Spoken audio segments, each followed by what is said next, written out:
Hello, everyone, and welcome to Immigration Live with Lee. I am your host, Lee, Attorney Lee Marvin, here every Monday to provide context, answer questions related to the wild and wacky area of immigration law. There's lots going on all the time with immigration, so that's why I do this live. So if you've never seen my lives, welcome. And I would ask you to please, if you have questions, type in the comment sections. You're either joining us from YouTube, Instagram, or Facebook. Welcome wherever you're joining us from. Please post your questions in the comment section and I will get to them as I see them. You'll notice at the bottom of the screen is our web address and our phone number in case you need to reach out to me beyond this live session. I'm available to you in a little while. I'll also put the link for our office if you wanted to book a time to talk to me directly. So those of you who are joining us, I would ask you to tell me where you're joining me from. So what country, what city or state, so that I can get a sense of who you are or at least where you're coming from. We have people join us from all over the world, and I love to see where people are joining us from. So please put that in there. And don't feel shy about asking questions. That's why I'm here. So please, as you have questions, type it in. You don't even have to talk. You don't have to be on the camera. You just type in your question.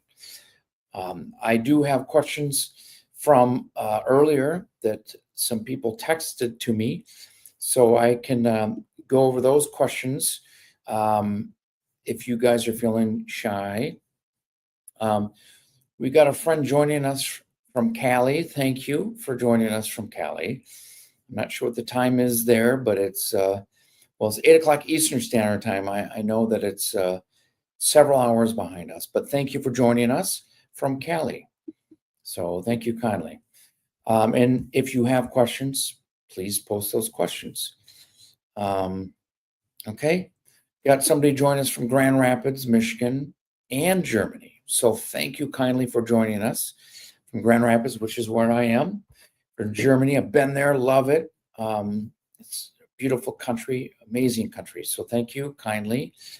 Anyone with questions, again, please post it because I'm gonna start getting to the questions that was posed to me earlier. Okay, so the first question I have, this is from my YouTube channel. I posted a video about green card holders who will be required to have a secondary inspection because that's being asked an awful lot these days because the government is getting more and more strict and the days of just passing through the regular security usually is heightened depending on what you do with your history. Okay. So this particular question is, would a reckless driving criminal court ticket trigger the secondary inspection?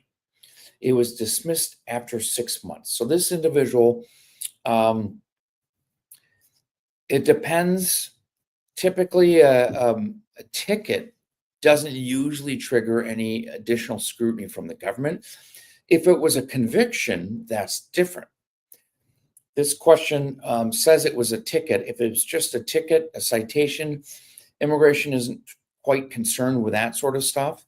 Hits and runs, yeah, that's different. But reckless driving, sometimes, if you get a ticket, which I doubt, I think this probably was a conviction, but it was dismissed after 6 months.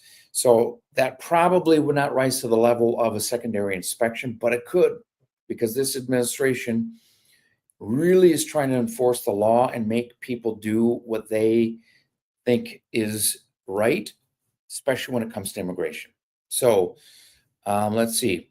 I've got a question here from my Instagram channel. Hello, I received my green card 2 months ago. Congratulations to you. It was conditional. Okay. I had been waiting for 3 years since I had been married for 33 months at the time of the approval. can I tell USCIS? Sir, I'm not quite sure what you're asking. So presumably you provided all that information when you filed for your green card. So immigration would know how long you were married and whether you would have to be a conditional legal resident or not. So if you already have your green card, you already have it. There's no changing it now, okay? So you can't change it for 10 years. Right. So if you've got a conditional green card, you've got to wait the 2 years before you can remove those conditions. You're locked into that right now, okay? So, sir, you definitely have that, and you can't change that now, okay? So, okay, let me see here. I want to go over to a friend joining us from Minneapolis, Minnesota. Thank you for joining us from Minneapolis, Twin Cities, cool place. My favorite airport actually is MSP. So, okay, so we've got a question. Okay, here's a question from Miguel. What should I do if I get detained by immigration while I'm waiting for my waiver? Okay, so that's an excellent question. Okay, if you are waiting for your waiver to be approved, that means that you are going through the consular process, right? So your interview is going to be outside the United States and you're waiting for that waiver to be approved. Sometimes it takes 2 years for the waiver. So if you get detained by immigration, there is no protection for you, okay? Keep a copy of the receipt notices for these things so that if ICE happens to come across you, you can say, hey, I'm going through the process, I'm fixing my status, and I have a pending waiver that is going to be approved anytime. I mean, the ICE agent doesn't need to know whether that's true or not. So that's what I would do because there is no protection. If that ICE agent is good at their job, and they usually are, they will say, okay, well, I don't care if you have a waiver pending. That doesn't protect you from right now, okay? So, but it doesn't hurt to keep that information with you just in case so that you can communicate to them and let them know that you are trying to take the right steps, okay? So it's a very common thing to ask that, okay? Here's a question, but I'm thirsty, so 1 second, folks. Okay, here's the question. Hello, I just received the I-797. That's not really a thing. 797 is just the form number that relates to most things from immigration. It has the beneficiary middle name added. On the beneficiary passport, he does not have a middle name added. Will that be a problem? This is for a fiancé visa, the 129. So, no, I mean, if your passport from your country didn't have your middle name, then that's an issue with the country who issued the passport. United States government tries to include the complete name for people. So will it create problems? I don't know. If it were me, I would correct my passport so it had my full legal name. I wouldn't mess around with it, Vani. But U.S. immigration, they try to be as complete as possible. Now, if you're worried about immigration looking at a passport saying, no, we don't think this is you, I don't think they're going to do that, right? Because it has your information, has your picture. So I don't think it's a deal breaker. But if you're getting ready, Vani, for your interview overseas, I would make a trip to your embassy or to your government to get that corrected, because having your full complete name is important.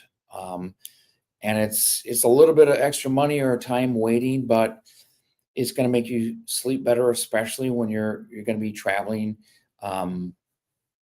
inside the United States or traveling back into the United States. Okay. So if you have more questions than that, you can always reach out to me. This is a good time for me to post the link if you need to book a time to talk directly to me. I'm putting it there on Facebook and YouTube, and then I'm going to do it on Instagram here as well. Okay. So a lot of friends joining us on Instagram, so thank you kindly for that. I'll ask you, post your questions, right? A little bit shy tonight on Instagram, but please post your questions if you have them, okay? Okay, so let me go back to the questions I was working on from before, okay? So, okay.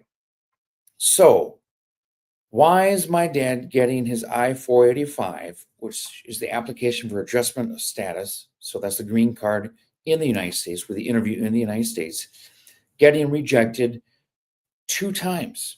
Okay. Did I send the document to the wrong location? I already applied I-130 1 year ago, and the application went to the California Service Center. I'm in Dallas, Texas. I don't know what service center services everybody, right? So that question I can't answer right now unless I were to look it up, but I will say that this is a strong caution, okay? People who file their own immigration, I get there's reasons for it. I think it's crazy because honestly, I barely want to do it these days because it is becoming more and more difficult to deal with the government, and any little thing can set something off the track, and there's problems. So my biggest advice for anyone watching and listening, don't screw around with this yourself, okay? Unless you don't mind wasting time and money, I wouldn't do it. It's not worth it. If you're not coming to me for help, go somewhere else, because people like me are professionals who've done this for years and can deal with the weird problems that this administration is throwing at everyone. And believe me, there's a lot. The last administration, there's a ton of weird things happen too. Most of the time, we're able to resolve them, but it's very exceptional if people can resolve it themselves. So don't mess with it. It's not worth it. If you need time to save money, take the time you need, because your approval is more important than saving a quick buck, okay? So that's my advice in response to that question. Okay, let me go over here. Okay, so this is a question. Do you need a bond to get detainees out? Okay. And then this is the second question. Do I need an attorney to get a detainee out? Or will they get reported if after being held for 90 days? Okay, so this is the realm of the deportation immigration court. Okay. So, you know, whether an immigration judge is going to allow a bond to be paid for somebody to leave detention is up to that individual judge, and there's no way to do it without an attorney, right? It's just not possible. So sometimes a bond is required, other times it's not. Okay, I will say that if anyone right now is being detained for deportation purposes, you ain't getting out. You're not getting out until your process is completely done and you've had your trial and you've convinced the judge that you meet requirements and that you are eligible for some form of immigration relief. Okay. So it's not a 90-day thing, it could be a year thing. I had a client when I used to do deportations in detention for almost a year. I mean, I got her out, I got her a green card, but there's no releasing before that. Okay. So exceptionally rare that somebody can get released. It's just not the way the game is played anymore. That was true with the first Trump administration. That was true Biden, and that's definitely true under this Trump administration. Okay, so hope that information helps. Good afternoon from Central California. Thank you for telling me where you're from. I love it. Okay. Good afternoon from Central California. If I request a green card because CBP took mine while crossing, and after that, I got a criminal record. When sent the biometrics, they could deny the green card and then send ICE. Okay, let me think. So if you're crossing into the United States and CBP, Customs Border Patrol, took your green card, that is a big problem. Okay. CBP doesn't take green cards unless there's a significant problem and you have lost your legal permanent residency. It's not just a casual thing, it's a very, very big deal. And if it's related to a criminal record, then what they would have to do, my friend, is start deportation proceedings against you. So if they take your green card, it means that very soon they're going to set you up with an immigration judge to remove your legal permanent residency and deport you. Okay. So that's a very big deal. You need to contact an immigration attorney in Central California who handles deportations. Okay. That is my advice to you. Okay. Here's a question before I go back over to Instagram from YouTube. So can I file an I-290B motion to reopen and a new I-130 petition at the same time? Okay, so that is a very interesting question. So for those of you who don't realize what this question is asking, 290B motion to reopen, usually what that is, in my experience, it's related to an I-130 approval. So you have a petition for an alien relative. So if it's a legal permanent resident or a citizen family member sponsoring for a green card, that's the I-130. It gets approved, and in many cases, people don't realize people do it themselves, and they don't necessarily file it the right way, and they're expected to move forward with their interview outside the United States. Well, a lot of people say, well, I'm not going to leave the United States because I'll get a 10-year bar. So they ignore or just let the process go and they don't know anything about it. And then eventually the case is closed. So the 290B is the motion to reopen. So you have an approved I-130 petition and you want to reopen it and instruct the government, immigration, to either forward it to the embassy outside the United States or send it to a local field office within the United States, okay? So that is what the 290B motion to reopen is. It can be used for other things too, but it's very common that it's used in that context, okay?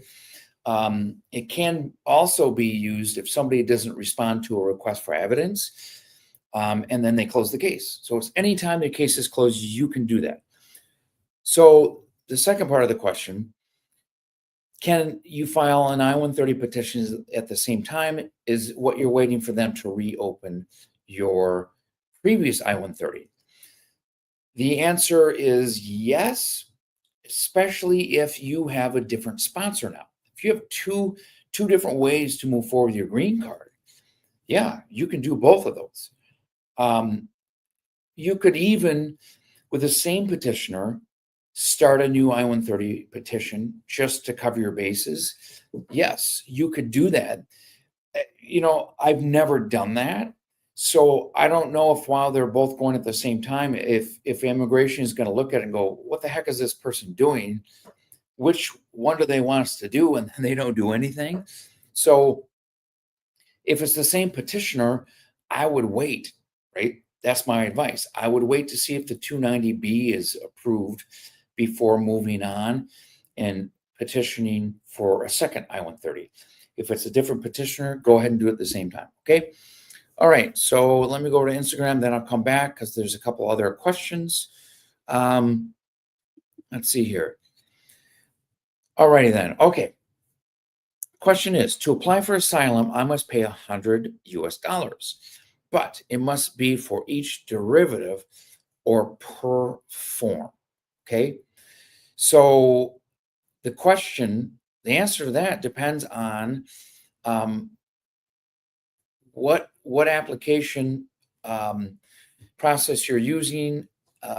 Basically, it's typically for the qualifying petitioner, or it's not a petitioner, but the asylee. If you have derivative family members that are a part of your asylum, they're your family, right? Typically, it's just for the moving party who's requesting asylum. It depends also if it's affirmative asylum or defensive asylum. Okay, so that's kind of a technical question, and it kind of depends. Um, so I would say that it's very tricky since they've come up with this new policy. It is very new, and all my asylum cases predated that. So I've had some recently, but they were only single people without family members. So I don't know firsthand. I haven't had to do it yet, but I suspect it's just for the moving party, not for the family member. Okay. Um, okay. So I've got a question that I'm not going to be able to answer here about the EB1 applicant. What's expected wait time? I don't do employment-based immigration. I do family-based. So I apologize. Thank you for watching and joining, but I don't do that sort of processes. So I don't know how long it's taken for those processes to move forward. Okay. So unfortunately, I can't help you with that, and I don't have time to look it up right now anyway. So um, sorry, I cannot help you with that. Okay, let me go back over. Um, okay, so here's a question from my XYL again. What does it mean when ICE has you sign a paper saying your case has been revoked? Also, what does it mean when the country saying no agreement on accepting the deporter? Okay, so I haven't had to do this. So ICE obviously is the Immigration Customs and Enforcement, so the police of immigration.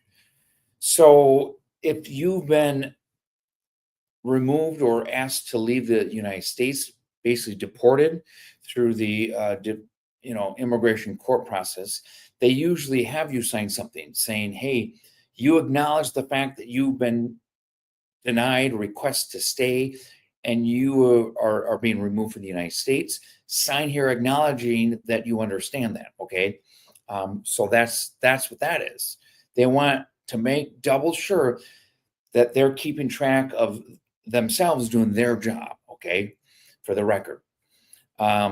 Also, what does it mean when the country is saying no agreement on accepting deporter?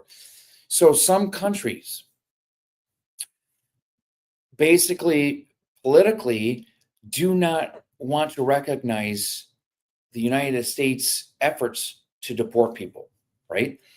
And they will say, nope, we're not letting you deport anyone to our country because we don't like you right now. We don't like the United States or whatever it is. Okay. There are countries like that. There's many countries. I know that in Southeast Asia, there's a number of countries that have historically not accepted deportations. That is changing. Um, I believe Burma may be a country that is starting to accept people who have been deported. Again, I think I heard that, but that is what they're that is what that means is certain countries will not accept people being deported from the United States. They say, we're not going to help you out. You keep our citizen in your country. We don't want to deal with them because we've got other problems. So that's your problem. So that's basically what that means. Okay. So let me see here. So let me go back over here. Let's see. Question I had. Again, feel free to ask questions. 5 minutes left, and I would encourage anyone who has questions to please post them. And again, I will post if you want to reach me directly, if this is too public of a forum for you and you want privacy, these links are how you can book a time to talk just with me. Or you look at the bottom of your screen and you can see a phone number you can call for that, or my web address. Okay. So let's see here. Question. Hi, can you please tell me how we can schedule an interview sooner? It's been 2 months since our case was accepted and we're waiting for an interview. It's the I-130 for an immediate relative. Okay, this question, it's a bit awkward because this person has no idea that 2 months is nothing. They've got at least a year, year and a half to wait, depending on whether the case is inside the United States, adjustment status, or outside, which is consular processing. The I-130 process is just the tip of the iceberg. That's just the process that gets the ball rolling. And in my experience, it takes about 10 to 12 months for the I-130 to be approved. And then you move forward with the interview process. And it can take up to a year and a half for that to happen, depending on whether your process is inside the United States or outside. Okay. Okay. So that individual is unfortunately not going to be happy when they realize that 2 months is a very short period of time to wait, and it's going to be a lot longer. Okay. So let me get to this question. Okay, well, real quick, this is continuation. Last continuation from my XYL. What does a repatriation agreement mean? Repatriation is the governmental act of bringing people back to a country. Okay, often if people lose their citizenship in a country, to be repatriated means that government is now going to recognize your status as a citizen of that country. Okay. So, okay, here's a question. I'm in the military. How long will it take to sponsor a parent in Mexico who was previously here illegally for over 20 years? How long is the bar, and how can we expedite the process? Multiple questions. So the first question, how long will it take to sponsor a parent in another country? Okay. So I was just explaining that the I-130 process is the one that starts the process. Once it's approved, then you can move forward with the green card interview process in Mexico. If somebody was illegally or unauthorized in the United States for 20 years, really it's no different, anything from 6 months or more. So if somebody was in the United States with unauthorized status, illegal, for 6 months or more, it's a 10-year bar. So if it's 20 years or 6 months, it's the same darn thing. Okay. The question is whether this individual can qualify for a waiver. Now, this particular question was in response to my video, which is the military parole in place. So the military parole in place applies to military service members and family in the United States. It doesn't apply for somebody who's outside the country. So if somebody returned back to Mexico, they already have a 10-year bar. The military parole in place is not going to help because that person's already out of the country. Okay. So that's the full answer to that question. Okay.